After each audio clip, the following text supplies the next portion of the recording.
똑같은 채무자인데 누구는 20대에서 30개월, 누구는 30대에서 36개월 이렇게 된다면 결국 30대는 총 변제금에서 20대보다 수백만 원 내지는 수천만 원까지 금액을 더 변제해야 될 텐데요. 자, 이게 과연 형평에 맞냐 하는 그런 얘기도 나오고 있습니다.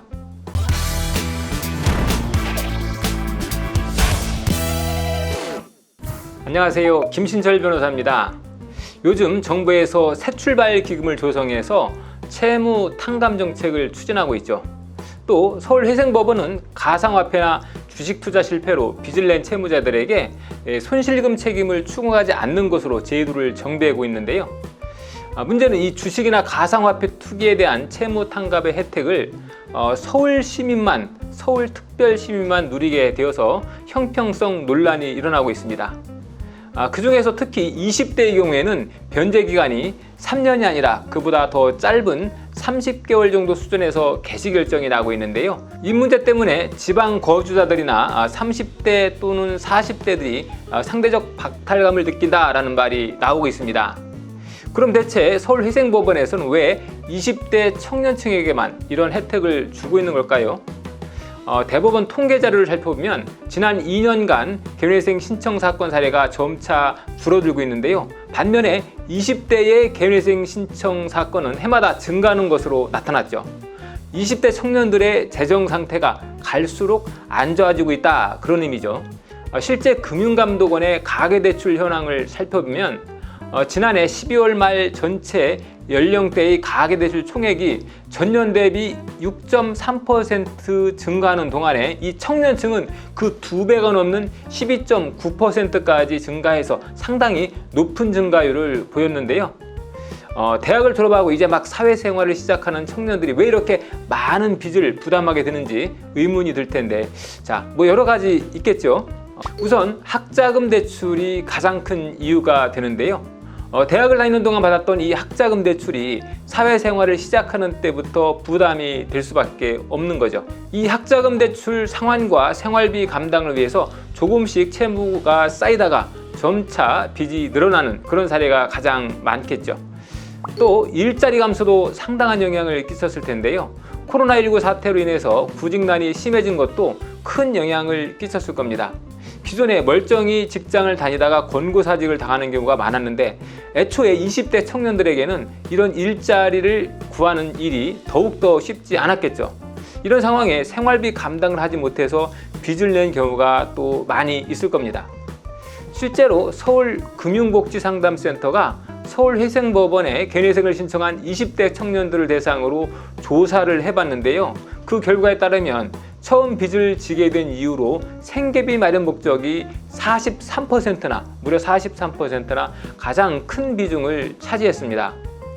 자, 그리고 또 영끌족, 비투족 이것도 빼놓을 수 없는데요. 전 세계 증시가 꼭지점을 찍었던 그 시점에 우리나라 코스피도 3,300선까지 가파르게 상승했었죠.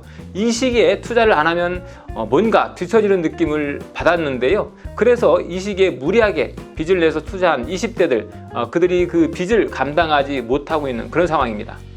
이런 이유 때문에 20대 청년들에게 이런 혜택을 주고 있다라고 하는 건데요. 하지만 만 30세를 넘어서 만 31세가 되면 고작 1년 차이밖에 안 나는데 이 때문에 변제 기간이 다시 30개월에서 36개월로 늘어난다라고 하면 조금 억울한 생각이 들겠죠. 똑같은 채무자인데 누구는 20대에서 30개월, 누구는 30대에서 36개월 이렇게 된다면 결국 30대는 총 변제금에서 20대보다 수백만 원 내지는 수천만 원까지 금액을 더 변제해야 될 텐데요. 자, 이게 과연 형평에 맞냐 하는 그런 얘기도 나오고 있습니다. 특히 더 문제는 이 지방에 거주하는 분들의 경우인데요. 아직까지도 이 서울회생법원을 제외한 전국의 나머지 법원들은 투기자금, 그러니까 주식이나 가상화폐 투자 이런 금전은 청산가치에 모두 반영시키고 있습니다. 그래서 심한 경우에 똑같은 조건의 채무자가 개인회생을 신청했을 때 이 총 변제 금액에서 무려 2배가량 차이가 날 수도 있는데요. 예를 들어서 주식 투기 관련 채무가 있는 20대 채무자가 만약에 지방에 거주한다라고 한다면 이 투기 자금을 청산가치에 모두 출연시켜야 되기 때문에 무려 60개월간 변제를 이행해야 될 수도 있습니다. 하지만 이 채무자가 만약에 서울에 거주하고 있다면 경우에 따라서는 36개월도 아니고 30개월 정도로 짧은 기간 변제 기간으로 해서 결정을 받을 수가 있다는 거죠. 똑같은 조건인데 누구는 지역에 따라서 60개월 갚아야 되고 누구는 지역에 따라서 30개월만 갚으면 되기 때문에 이 변제금이 무려 2배나 차이가 날 수가 있다는 거죠. 그래서 최근 이 몇몇 채무자분들은 그럼 나도 서울회생법원의 사건을 접수하고 싶다. 직장이나 거주지를 서울특별시로 옮긴 다음에 사건을 신청하겠다 이렇게 말씀하시는 분도 있는데요. 이렇게 되면 서울회생법원의 사건 쏠림 현상이 점점 더 심해지겠죠.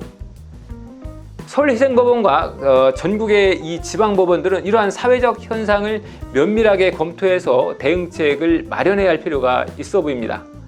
자, 이 도덕적 해에 대한 우려와 또 청년층의 조속한 사회복귀 요구, 이것이 충돌하고 있는 상황인데 그래서 잡음이 끊이지 않고 있습니다.